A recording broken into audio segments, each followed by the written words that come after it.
Assalamualaikum warahmatullahi wabarakatuh.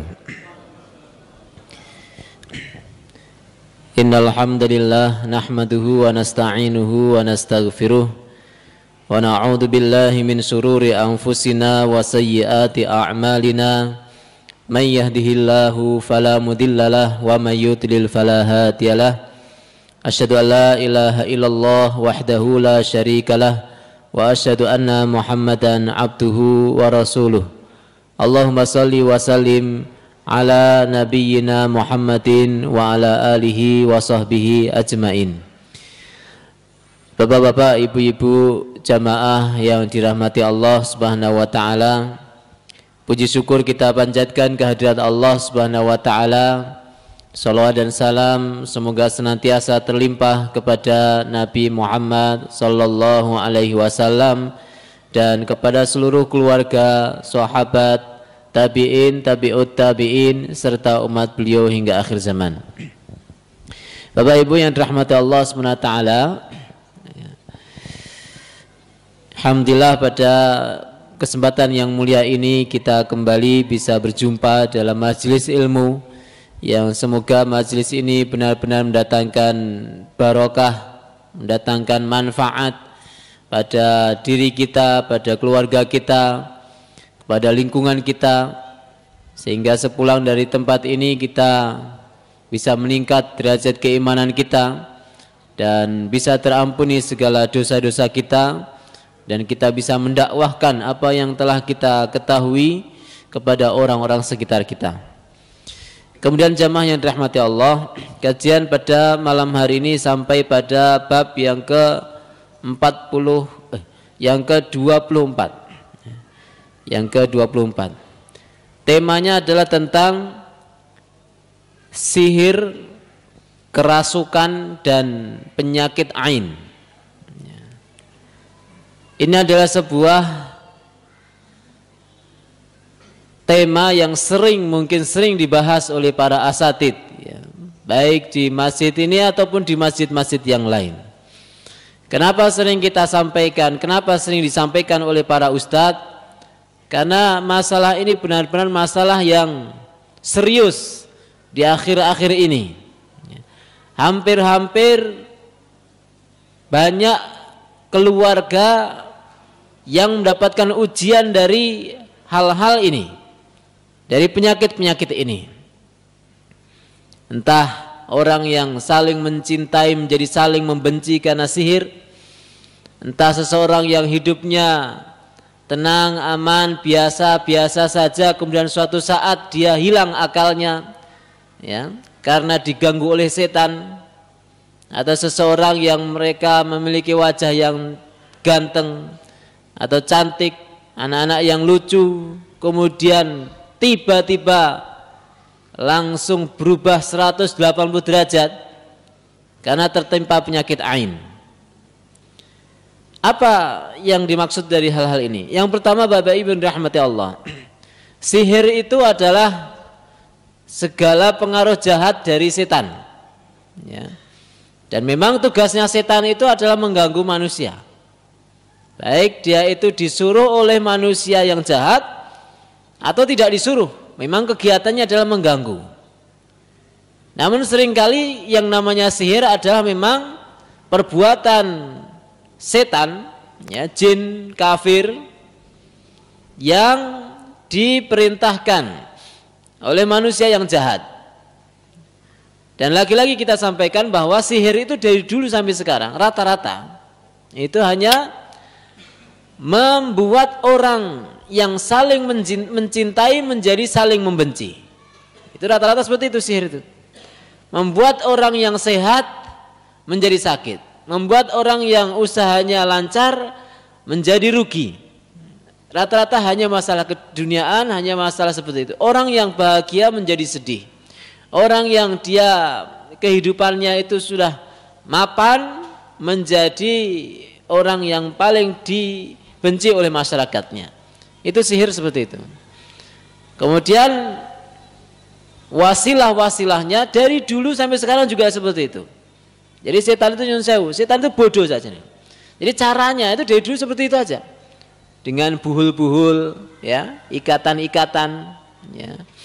Kemudian dengan huruf-huruf yang terpotong-potong nggak bisa dibaca, nanti kaf kebalik, ya, jimnya titiknya 3, ya. Atau dengan logo-logo, lambang-lambang, benda-benda yang dianggap keramat, dari dulu sampai sekarang.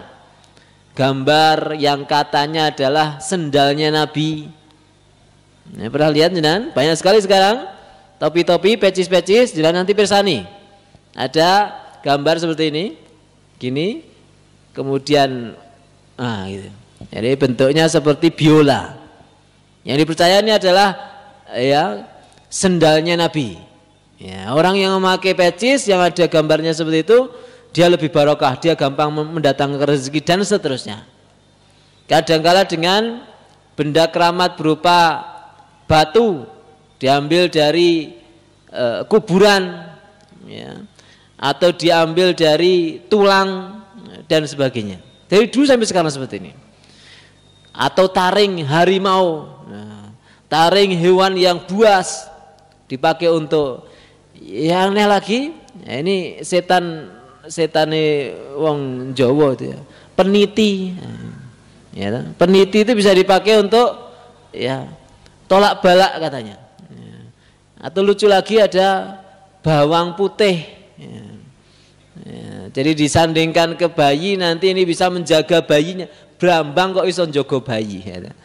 Dari dulu sampai sekarang, dan bodohnya itu banyak manusia mengikuti. Nah, ini, nah, jamaah yang dirahmati Allah, jadi masalah sihir, masalah kerasukan, masalah ain itu bukan di zaman dahulu, ternyata di zaman modern.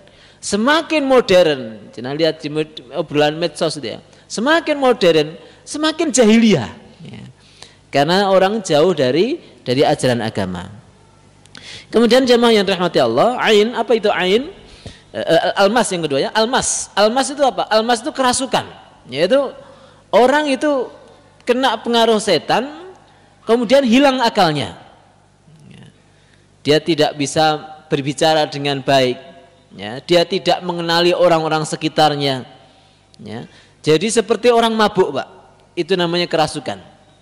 Makanya salah satu dalam Al-Quran, orang yang suka makan harta riba, alladzina ya'kuluna riba la yaqumuna illa kama yaqumul ladzi yatakhabbatuhu syaitanu minal mas. Orang yang senang makan riba itu, dia nggak bisa berdiri melainkan seperti berdirinya orang yang kerasukan setan. Ya, itu orang yang suka makan harta riba itu kayak orang kerasukan, Pak. Kayak orang kerasukan. Mabuk donyo, mabuk dengan bondo, terus menerus dia makan harta haram itu terus menerus. Dia, kalau saya nggak pakai riba ini saya nggak akan untung, terus kayak orang mabuk, Pak. Dan nanti kemudian pada suatu saat jatuhkan oleh Allah SWT. Itu janji Allah. Orang yang makan harta riba akan dihancurkan oleh Allah. Allah yang memerangi. Ini namanya almas. Makanya kita ada orang yang dia berjalan seperti ular, ya, seperti harimau dan seterusnya. Itu adalah setan yang masuk pada dirinya. Kemudian yang ketiga al-ain. Al-ain itu apa? Al-ain itu penyakit, Pak, yang timbul dari pandangan seseorang karena rasa takjub, ya. Jenengan misalnya lihat, misalnya ada laptop bagus, ya. Kemudian jenengan bilang, saya belum pernah lihat laptop kok sekeren ini. Jangan puja itu laptop itu. Nah, ternyata dalam pandangan mata panjenengan itu ada penyakit ain. Maka kemudian laptop itu dalam, ya, waktu singkat langsung rusak. Ini ain. Rasulullah mengatakan wal ainu haqqun. Penyakit ain itu ada. Hak, fakta. Ya. Ada orang bawa bayi, ya, ganteng, putih, resik gitu kan, ke tetangga-tetangganya. Terus ada tetangganya ini yang kebetulan dia punya penyakit ain. Kemudian dia takjub. Dia sangat senang dengan bayi ini dan mengatakan, bayi kok putih tenan, bayi kok bagus tenan, orang kayak bapak nih misalnya itu. Ya, bapak ibu seneng banget, bapaknya juga, anakku, ya, dan seperti itu. Ya. Dia merasa takjub dan ternyata ada penyakit ain yang terkirimkan. Kemudian sakitlah bayi tersebut. Panas, tidak mau mimik ASI ibunya, atau dia nangis terus, kena penyakit ain. Dan Rasul mengatakan wal ainu haqqun, dan ain itu hak. Bagaimana caranya untuk menolak dari segala hal ini? Tentu ada terapi yang disampaikan oleh Rasulullah Shallallahu Alaihi Wasallam.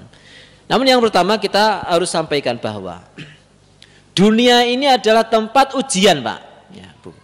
Dunia ini adalah tempat ujian. Ini harus kita yakini dengan baik. Bahwa kita ini di dunia ini akan selalu berbenturan dengan ujian-ujian dari Allah SWT. Dan ujian itu, ya segala sesuatu yang menimpa kita itu ujian. Kalau kita seorang muslim, kalau orang kafir nggak diuji, mereka nggak masuk sekolah kok. Ya, jadi mereka itu nggak daftar, gampangnya gitu.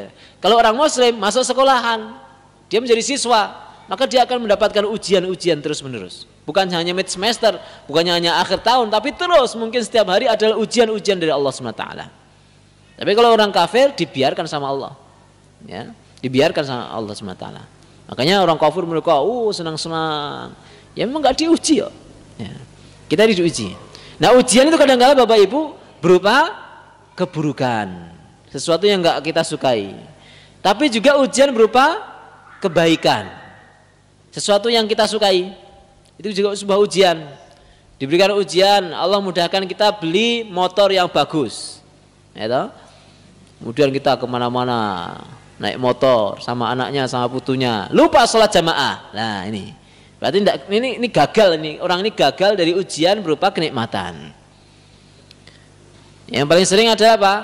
Ujian berupa ya, pasangan yang cantik, pasangan yang ganteng, manten anyar, ya, manten anyar. Baru diuji hari pertama, mantenan, sedino, nemoni tamu, ya, dengar sholat duhur, adzan duhur, waduh tanggung, tamunya akeh, pupure sak meter, sak senti ya, eman-eman, Akhirnya dia menunda sholat jamaahnya. Nah ini gagal ujian lagi. Ya. Ada kalanya orang diberikan ujian berupa bisnis yang lancar, tokonya laris, ya, tokonya laris, tapi dia nggak mau bayar zakat, nggak mau sholat jamaah, sama tetangga pelit, masjid ketika minta kebutuhan masjid dia nggak mau ngasih dan sebagainya. Anak yatim dia nggak kenali. Kalau kita di kampung kita atau di kota kita, di sekitar kita, kalau sampai kita tuh nggak ngerti anak yatim, ya udah yakin kalau kita itu orang bakhil, Pak, orang pelit. Ya, saya nggak akan tanya, ya, saya nggak. Jenengan cek sendiri aja di daerah jenengan itu ada berapa anak yatim, ada berapa janda. Jenengan harus punya data sendiri. Nggak harus banyak duit, nggak. Kita itu hanya istilahnya diberikan kesempatan oleh Allah SWT, ya, memiliki ladang-ladang pahala di sekitar kita. Jadi kalau di kita itu tinggal di sebuah tempat yang banyak orang-orang miskin, bersyukur. Sehingga kita itu apa? Mudah dalam mentasarrufkan harta kita, dalam mencari ladang amal kita. Ya ini. Kemudian juga bagaimana Allah SWT menguji kita dari sehat, ya, dari sakit, dari kaya, dari fakir, dari syahwat, syubhat, dari bahaya, dari kelaparan, dari kesusahan. Semua ujian. Rasa senang juga, ya, ekonomi yang bagus, ekonomi yang merosot, itu semuanya ujian dari Allah SWT. Sebagaimana dalam Quran surah Al-Anbiya ayat 35 Allah berfirman, kullu nafsin dha'iqatul maut wa nabluukum bisyarri wal khairi fitnah wa ilaina turja'un. Setiap jiwa akan bertemu dengan kematian dan kami menguji kalian dengan keburukan dan kebaikan sebagai ujian, dan kepada kamilah kalian dikembalikan. Jadi ujian itu juga berupa kebaikan, ya, kelapangan harta, kesehatan, ya, masa muda, masih muda, kuat, ya, termasuk juga akal kita yang cerdas, itu ujian semua dari Allah SWT. Nah ini juga nih, sekarang ini zaman-zaman masukkan anak-anak ke pesantren-pesantren. Kadang-kala yang masuk pesantren itu dipilihkan anak-anak yang akal atau apa namanya, kecerdasannya kurang. Sampai banyak orang tua kemudian sampai mengatakan, nek nakal aku tak lebokke nang pesantren. Ya. Nek nakal tak lebokke nang pesantren.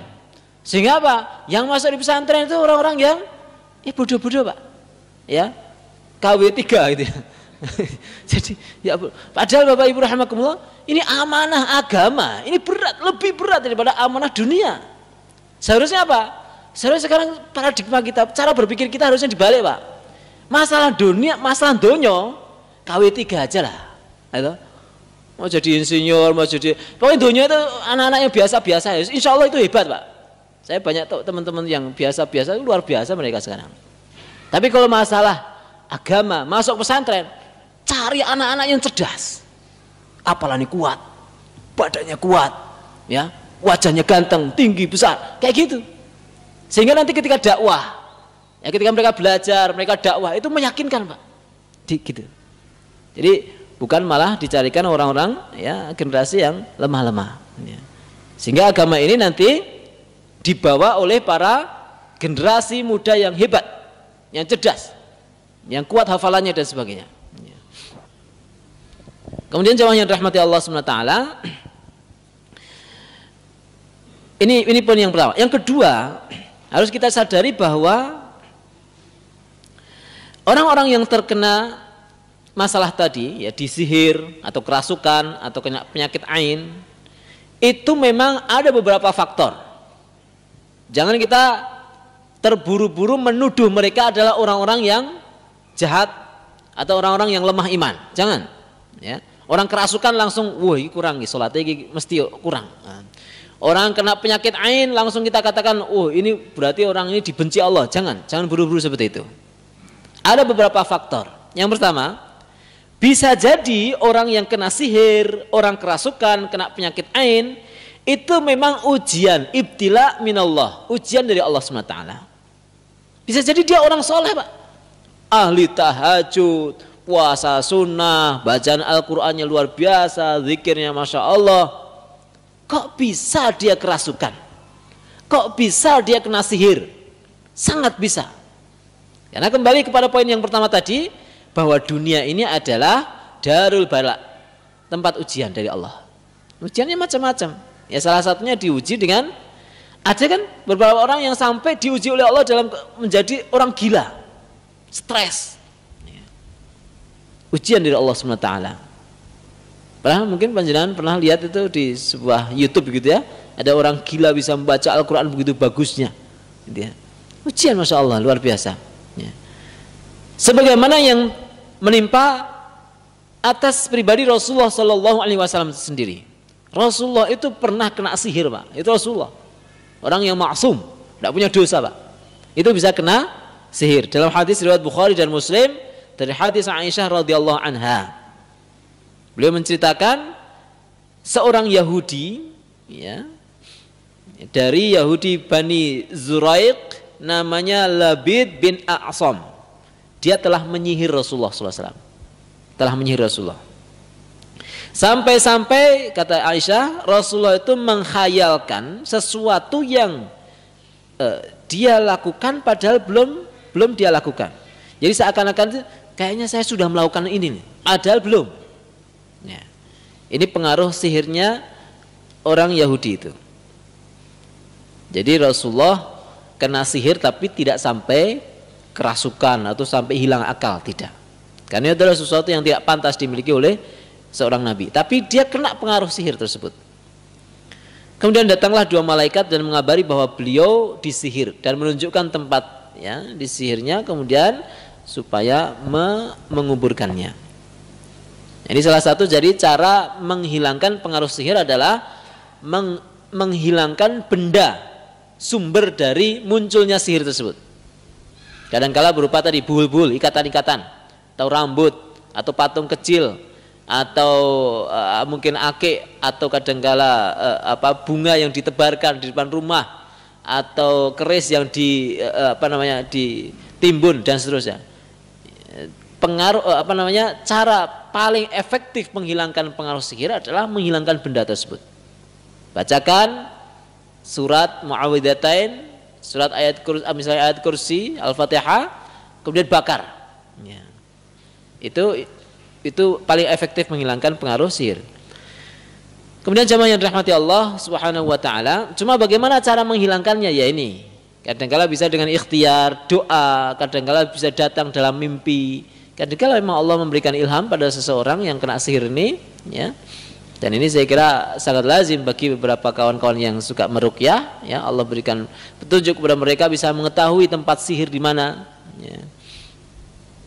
Misalnya di pojokan rumah misalnya, atau di belakang, biasanya di samping kamar mandi, di tempat-tempat kotor biasanya. Ya, kemudian dia kadang-kala jinnya bisa diajak dialog, kemudian mau mengatakannya tempat sihirnya di mana dan seterusnya. Kemudian yang kedua, faktor seorang terkena pengaruh sihir. Jadi yang pertama tadi memang ujian dari Allah SWT, orang soleh kena sihir bisa. Yang kedua adalah karena memang kemaksiatan dan dosa. Ya, ini sebagaimana dalil yang umum dari Quran surat Asy-Syura ayat 30. Wa ma asabakum min musibatin fabima kasabat aydikum wa ya'fu an katsir. Dan apa saja yang menimpa kalian dari suatu musibah adalah karena perbuatan dari tangan kalian, dan Dia memaafkan, dan Allah itu memaafkan dosa yang banyak. Ya, ini. Jadi bahasanya Allah itu ya luar biasa, sangat sayangnya Allah SWT kepada kita. Apa saja musibah yang menimpa kita itu bukan karena Allah, tapi karena perbuatan kita sendiri. Ya, kita sakit, kita meriang, kita kena sihir tadi, itu bisa jadi karena dosa-dosa yang kita lakukan. Tapi Allah mengatakan apa? Wa ya'fu an katsir, Allah maafkan insyaallah. Artinya apa? Dengan musibah itu kalau kamu sabar, Allah hapus dosa-dosamu. Sampai-sampai Bapak Ibu rahimakumullah, para salafus saleh, ya, orang-orang salafus saleh, itu mereka sampai mengatakan apa? Innila a'si. Sungguh saya itu kalau bermaksiat kepada Allah, maka saya itu sampai bisa melihat sesuatu pada diri saya dan pada kendaraan saya. Jadi ini orang yang sangat dekat dengan Allah, ya, para wali, para ulama, ya, mereka itu sampai bisa mendeteksi sesuatu yang berbeda pada tubuhnya, pada kendaraannya ketika mereka bermaksiat kepada Allah SWT. Tapi kalau kita itu bola-bali maksiat kok kita rapopo, lah ini bahaya Pak. Jangan-jangan kita ini dibiarkan sama Allah, ya, maksiat bola-bali, kok kita rapopo aku. Tapi kalau jalan baru berniat bermaksiat, Allah tegur, sakit, panas, mbok kesandung, mbok kepleset. Nah, itu harusnya kita bersyukur. Berarti Allah itu sedang memperhatikan kita, benar-benar Allah itu sedang melindungi kita supaya tidak melakukan suatu kemaksiatan.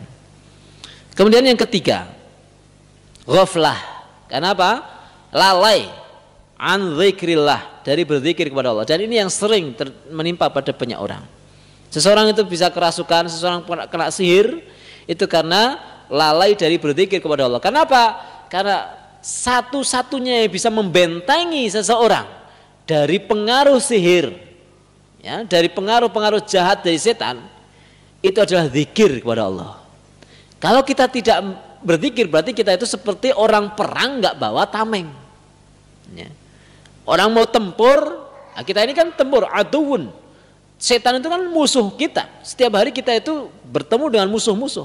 Kita maju bertemu dengan musuh tapi nggak bawa perisai. Ya babak belur, gitu kan? Hancur. Sehingga apa? Pasti kalahnya kita. Nah, zikir itu adalah perisai kita. Allah SWT dalam Quran surah Az-Zukhruf ayat 36 berfirman, "Wa may ya'shu 'an dzikrir rahman nuqayyid lahu syaitanan fahuwa lahu qarin." Siapa yang berpaling dari zikir, dari mengingat Allah Ar-Rahman, maka kami akan adakan baginya setan, fahuwa lahu qarin, dan setan itu dijadikan teman, qarin. Jadi kalau ada orang itu nggak pernah zikir, maka dia dengan sendirinya akan diiringi setan kemana aja.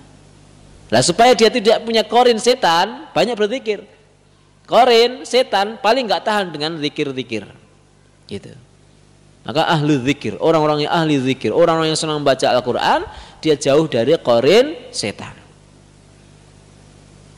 Ini juga Rasulullah dalam sebuah hadis riwayat Muslim menceritakan yang maknanya kalau seseorang itu masuk ke rumahnya, kemudian dia berzikir kepada Allah ketika masuk, dan juga dia berzikir ketika makan, maka setan mengatakan la mabita lakum wala asya. Wah, tidak ada tempat tinggal kita, tidak ada makan malam kita. Jadi kalau ada seseorang masuk rumah kemudian berzikir kepada Allah, berzikir di sini maksudnya adalah salah satunya membaca bismillah. Masuk rumah, buka pintu, kemudian kita membaca bismillah. Kemudian ketika mau makan juga membaca bismillah. Maka setan, kata Rasul SAW, setan mengatakan la mabita lakum wala asya. Setan ngomong sama anak buahnya, ciloko kita, tidak ada tempat tinggal, nggak ada makan malam. Artinya apa? Kalau seseorang masuk rumah nggak membaca bismillah, kalau seseorang makan nggak membaca bismillah, ya berarti dia tidur dengan setan, makan dengan setan. Itu. Nah kalau sekali dua kali mungkin bisa Pak. Tapi kalau setiap hari Pak, setiap hari kita seperti itu, tidur sama setan, ya udah, kita dengan sendirinya akan jadi setan gitu ya. Konsolnya setan Pak. Ya. Ini menjadi renungan kita semua untuk kita sampaikan kepada keluarga kita. Kalau perlu tulis di pintu supaya tidak lupa. Kalau perlu tulis di samping meja makan supaya tidak lupa untuk membaca apa? Bismillah. Wa idza dakhala, dan jika dia masuk kemudian tidak menyebut nama Allah, tidak membaca bismillah, inda dukhuli, ketika masuk, qala syaitan, setan mengatakan adraktumul mabit. Kalian wahai anak buahku, kalian punya tempat menginap malam ini. Ya. Dan ketika orang ini tidak membaca atau tidak berzikir kepada Allah ketika makan, maka dia mengatakan, setan ini mengatakan kepada anak buahnya, adraktumul mabit wal asya. Kalian dapat tempat tinggal, kalian bisa tidur malam ini, dan kalian juga mendapatkan makan malam. Nah ini. Jadi udah, jangan kita meninggalkan zikir dalam segala kegiatan kita. Naik motor, naik mobil, keluar rumah, ya kan, gendong anak, megang mau ngangkat bismillah, bismillah. Jadi kalau bisa bismillah itu menjadi zikir rutinitas kita. Apa aja, mau masuk rumah, mau keluar rumah, mau masuk masjid, mau kemana aja, baca bismillah. Mau makan apa lagi? Sehingga setan jauh dari kita. Kemudian yang ketiga, yang keempat, seseorang itu terkena pengaruh itu karena hasad dari orang lain. Orang hasad, iri, itu bisa memberikan pengaruh buruk pada kita. Makanya kalau kita itu mendapatkan nikmat berlebih, jangan lupa sama tetangga kita Pak. Ya. Makanya kenapa kok ketika orang itu panen itu harus ingat adanya zakat untuk tetangga-tetangganya supaya tidak iri gitu loh. Karena kalau orang sudah sampai iri itu bisa mencelakakan. Kenapa ketika ya bisa mendapat rumah baru ya atau beli mobil baru itu dituntunkan untuk apa? Sedekah, bahasa kita syukuran. Itu untuk menafikan atau menghilangkan pengaruh-pengaruh hasad orang-orang di sekitar kita. Karena hasad itu kadang-kala muncul dengan sendirinya, spontan bagi orang-orang yang memang jauh dari agama Pak. Kadang orang mau nahan nggak hasad, tapi hasad juga. Misalnya nih, satu kantor masuk kerjanya tahunnya bareng, tahu-tahu temennya ini langsung melejit, dia jadi pimpinannya, ya langsung dia bisa beli ini beli itu. Berat Pak, kalau orang nggak punya iman pasti langsung hasad.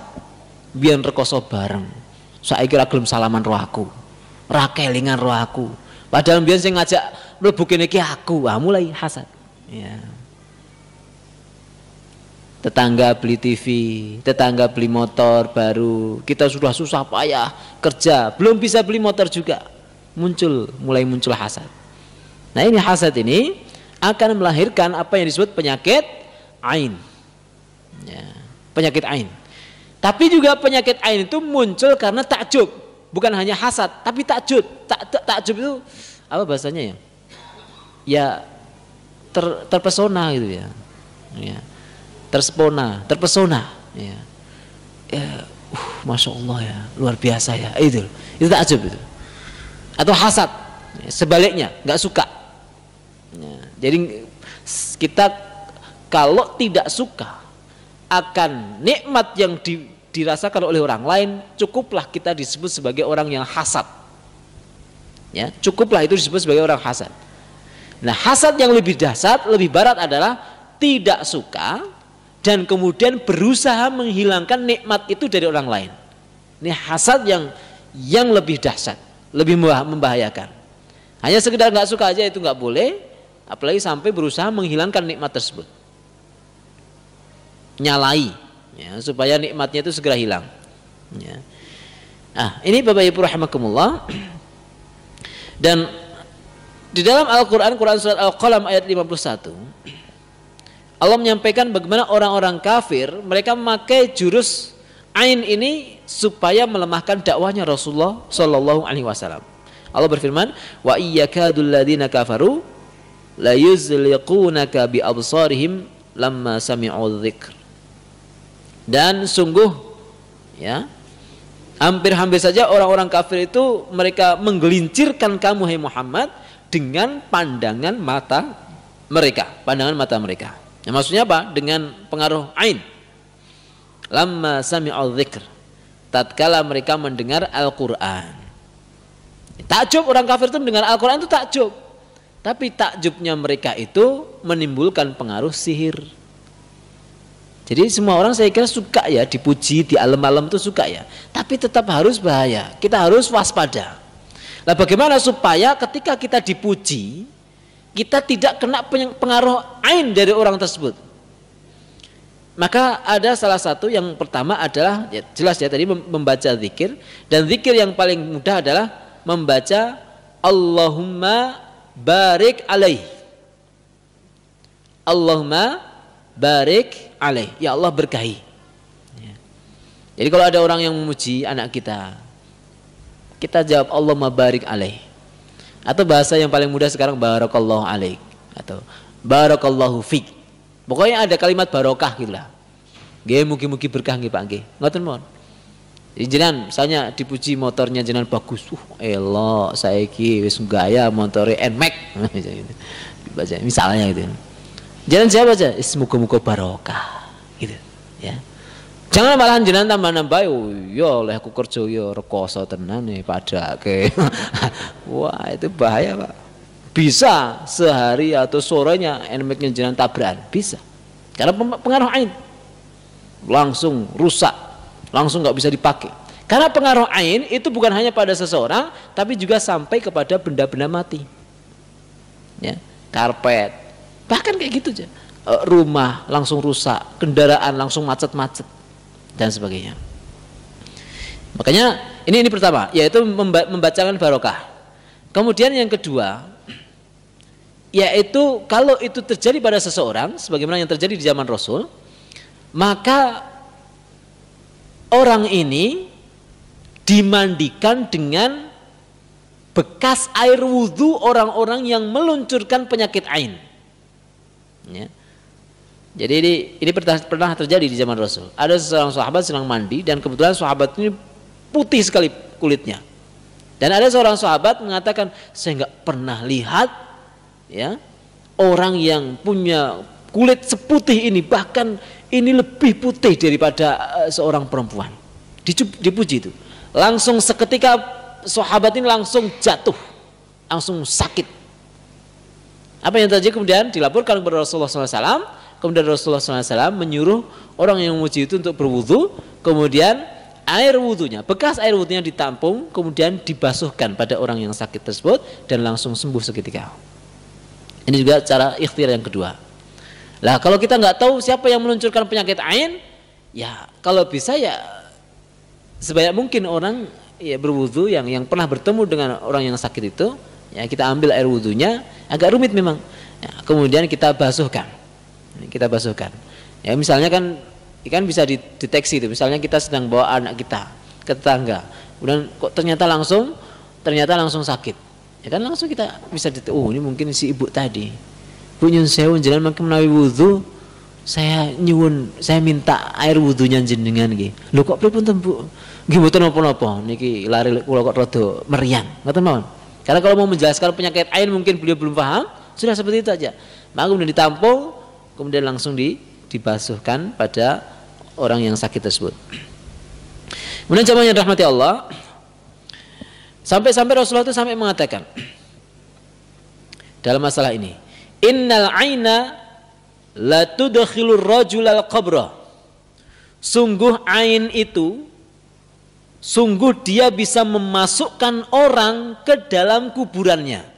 Maksudnya apa? Penyakit ain itu bisa benar-benar menjadikan orang yang sehat, seger waras langsung mati. Jadi waspada Pak. Kadang-kala ada beberapa orang yang meninggal mendadak. Itu bisa jadi karena penyakit ain. Dia nggak ada masalah. Jantungnya biasa, semuanya bisa. Tahu-tahu kok mati. Bisa jadi karena penyakit. Ini Rasulullah yang mengatakan. Ya. Wa tudkhilul jamala al-qidra. Dan penyakit ain itu mampu memasukkan unta ke dalam panci, Pak. Panci cilik. Ya.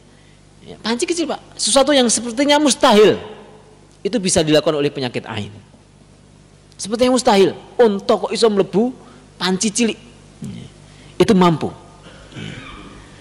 Sampai Rasulullah dalam hadis yang lain mengatakan, "Falau kana syai'un yasbiqul qada la sabaqathul ain." Andaikan ada sesuatu yang bisa mendahului takdir, seorang itu ditakdirkan gini. Andaikan ada sesuatu yang bisa mendahului takdir, bisa mengubah takdir, la sabaqathul ain, maka ainlah yang akan bisa mendahulunya. Sesuatu itu ain. Ini jadi penyakit yang masya Allah luar biasa. Dideteksi oleh kedokteran manapun ilmu kedokteran manapun nggak akan bisa mampu mendeteksinya. Dan terapinya sangat mudah. Yaitu setiap kali orang itu dipuji, maka balik dengan membacakan keberkahan. Kemudian penyembuhan dari segala apa yang sudah kita sampaikan tadi, ya. Yang pertama adalah tentu supaya kita tidak terkena sihir, supaya kita tidak kerasukan setan dan tidak kena penyakit ain. Yang pertama adalah kita bertawakal kepada Allah semaksimal mungkin, bertawakal kepada Allah SWT. Jangan bergantung dengan makhluk-makhluknya Allah. Ketika kita berobat, tawakalnya kepada Allah SWT. Bahwa obat itu hanya sekedar ya, sarana yang Allah fasilitasi untuk kita. Jangan bergantung dengan dokter. Dokter itu hanya berusaha saja. Dokter juga bisa sakit, dokter bisa mati. Betapa banyak dokter yang mengobati pasien, malah dokternya mati duluan. Ada. Ya. Ini kenapa? Karena memang kita semua bergantung, tawakal kepada Allah SWT. Kemudian yang kedua adalah memperbanyak dalam menjalankan ketakwaan kepada Allah SWT. Imtithal awamiri wajtinabin nawahi. Bertakwa kepada Allah SWT itu bisa membentengi seseorang dari penyakit-penyakit tadi. Dia akan bisa menolak pengaruh sihir ketika dia menjaga tahajudnya, dia menjaga amalan-amalan wajibnya, amalan-amalan sunnahnya, dan seterusnya. Kemudian yang ketiga adalah dengan memperbanyak zikir ketika masuk rumah dan ketika keluar rumah dan ketika pagi dan ketika ketika sore hari. Zikir apa yang dibaca? Zikir yang paling mudah adalah zikir tahlil. Dalam hadis riwayat Bukhari dan Muslim, la ilaha illallah wahdahu la syarikalah lahul mulku wa lahul hamdu wa huwa ala kulli syai'in qadir. Ya, ini semua jenengan hafal nih. La ilaha illallah wahdahu la syarikalah lahul mulku wa lahul hamdu wa huwa ala kulli syai'in qadir. Dalam satu hari 100 kali. Ya kayaknya banyak, tapi kalau rutin insyaallah mudah itu. Apa pengaruhnya? Maka kalau orang membaca 100 kali dalam sehari ini, maka dia ditulis seperti orang yang membebaskan 10 budak. Kemudian yang kedua dia ditulis 100 kebaikan. Yang ketiga dia dihapus 100 dosa. Dan kemudian yang keempat dia dijaga dari gangguan setan dari pagi sampai sore. Dan tidak ada orang yang memakai atau membawa yang lebih utama dari hal itu kecuali orang yang beramal lebih banyak lagi. Artinya apa? Ini sudah masya Allah luar biasa. Seseorang artinya apa? Dia tidak akan kena sihir, tidak akan kena gangguan setan kalau dia merutinkan membaca la ilaha illallah wahdahu la syarikalah lahul mulku wa lahul hamdu wa huwa ala kulli syai'in qadir 100 kali. Yang keempat adalah memohonkan perlindungan untuk anak-anak kita, bayi-bayi kita, yaitu dengan membaca a'udzu bikalimatillahi tammah min kulli syaitonin wahamah wa min kulli ainin lamah. Ya, ini mungkin belum hafal panjenengan, nanti cukup tadi membaca ini la ilaha illallah itu sudah baik ya. Kemudian juga salah satu ikhtiar yang lain adalah dengan memakan kurma ajwa ya. Setiap pagi 7 butir. Setiap pagi 7 butir. Sebagaimana Rasulullah SAW bersabda, barang siapa yang setiap pagi makan 7 butir kurma ajwa, maka tidak akan ada yang mengganggunya hari itu ya, dari racun dan sihir. Kita ini loh Pak, banyak sekali toksin, banyak sekali racun-racun dalam makanan-makanan kita. Itu nggak akan ngaruh kalau kita pagi tadi ya makan kurma ajwa. Ibnu Bas ya, Syekh Abdul Aziz Ibnu Bas rahimahullah, beliau mengatakan dan diharapkan bahwa makna dari kurma ajwa ini adalah jami'an wa'id tamar, seluruh kurma. Ini ijtihad beliau, ini tafsir dari beliau, bukan hanya kurma ajwa yang mahal itu ya, tapi beliau mengatakan semua kurma ya, semua kurma itu dia akan menolak sihir dan dia juga akan menolak pengaruh racun yang termakan oleh seseorang di dalam tubuhnya. Satu hari pagi 7 butir ya, 7 butir. Udah, kurma apa aja, nggak harus yang mahal-mahal ya. Kalau kurma ajwa itu yang terbaik ya, karena memang secara zahir hadisnya mengatakan kurma ajwa atau yang biasa disebut sebagai kurma Nabi. Ini di Madinah, nyun saya bola, teman saya yang tinggal di sana di Madinah, itu masih menafsirkan lagi kurma ajwa ini bukan hanya kurma yang jenis ajwa, tapi kurma yang pohonnya tumbuh di kota Madinah. Wah, ini makanya jenengan kalau beli kurma ajwa ada yang harganya 30 rial, 40, 50 sampai 100 rial. Satu rialnya 4.000. Harganya itu kan luar biasa. Kenapa? Karena dilihat ini kurma ajwa dari kota Madinah atau luar kota Madinah. Kalau asli dari kota Madinah mahal ya. Ajwanya tenanan, ajwa yang beneran itu yang berasal dari kota Madinah ya. Itu lah, gimana ngertinya Ustaz? Ya itu dia, harus kejujuran dari pedagangnya. Beli, teman-teman yang tinggal di sana mereka akan mungkin saya kira mereka akan menyampaikan ini kurma yang asli dari mana. Kemudian Bapak Ibu yang rahmati Allah, nggak usah khawatir, malam hari ini saya membawakan kurma ajwa ya. Jadi saya nggak tahu ini nanti apakah cukup atau tidak. Insya Allah kita bukan hanya teori ya Pak Ibu ya, teori boleh, praktek juga boleh. Kayak dukun baik, bukan dukun ya. Ini dari Nabi semuanya ya. Insya Allah ini adalah dalil ya, memang benar-benar dari Rasulullah SAW bahwa kurma ajwa itu sangat besar pengaruhnya untuk menghilangkan sihir dan melindungi kita dari pengaruh setan. Nah, ini saya berikan contoh kurma ajwa ya. Ini warnanya hitam ya. Ini cara paling mudah. Nggak ada kurma lain. Kurma lain kan coklat, merah begitu kan, kuning. Kalau kurma ajwa dia hitam. Dan ini saya beli langsung di Madinah. Insya Allah ini asli kota Madinah. Saya anjurkan, saya utamakan jenengan yang memang merasakan ada pengaruh-pengaruh nggak baik di dalam tubuhnya ya, nanti silahkan ngambil duluan sehingga kita sehat-sehat ya. Nanti kalau ada sisa itu ya. Ini kemudian yang kedua Bapak Ibu adalah dengan meminum air zam-zam ya. Ini air zam-zam ini adalah pengaruh yang luar biasa, sampai-sampai Ibnu Qayyim rahimahullah sampai menceritakan bahwa beliau suatu saat ketika di kota Madinah beliau sakit, kemudian beliau mencari-cari dokter, kok ya kehabis, nggak ada dokter intinya, dan beliau menceritakan saya hanya berobat dengan air zam-zam dan saya sembuh total. Saya Bapak Ibu rahimakumullah kemarin pas umroh yang terakhir, dua minggu yang belum ada ya, yang lalu saya sakit, kaki saya sakit. Ini untuk jalan yang umroh itu ya. Kalau sakit lawan Pak, Sakit itu perlu dilawan. Karena bisa jadi itu pengaruh setan untuk melemahkan ibadah jenengan. Jangan kemudian tidur di hotel, langsung lari ke masjid. Saya itu sakit, badan nggak enak, saya lari ke Masjidil Haram. Ini nggak beres nih. Ya. Kemudian kaki saya itu di Masjidil Haram itu nggak bisa gerak. Mungkin mungkin karena capek apa? Saya begini, Bismillah.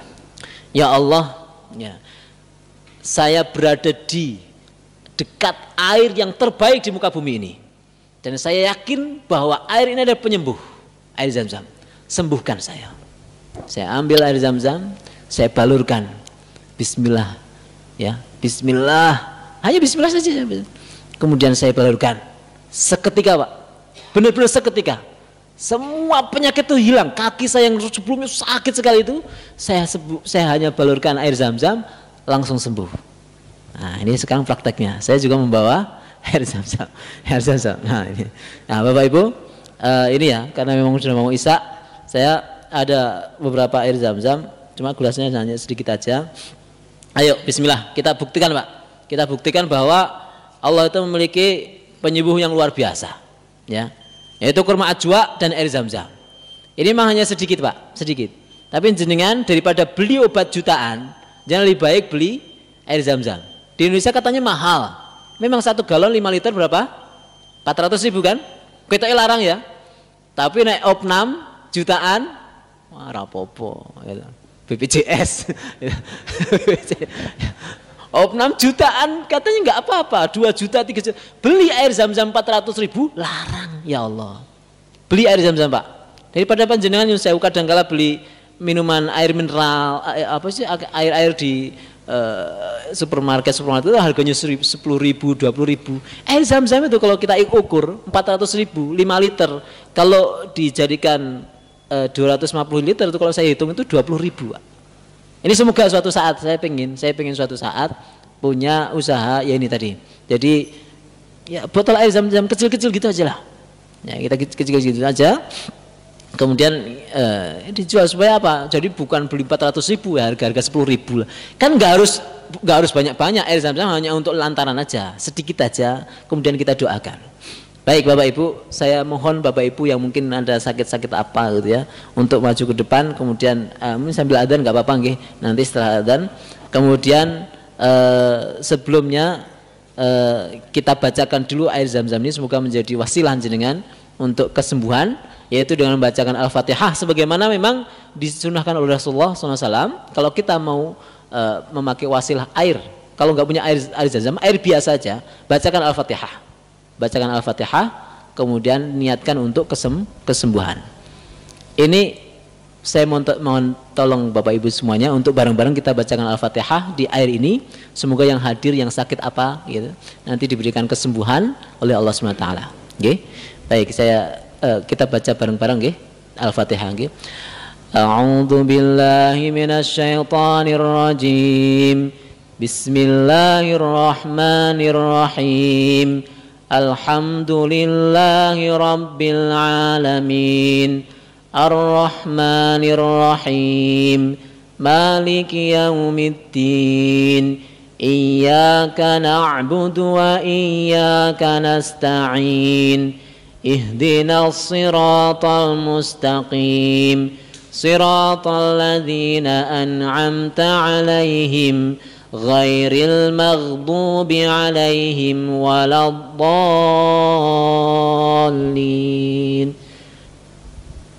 Ya, jadi disunahkan setelah baca adalah ditiup, ya, ditiup supaya pengaruh Al-Fatihah masuk di air ini.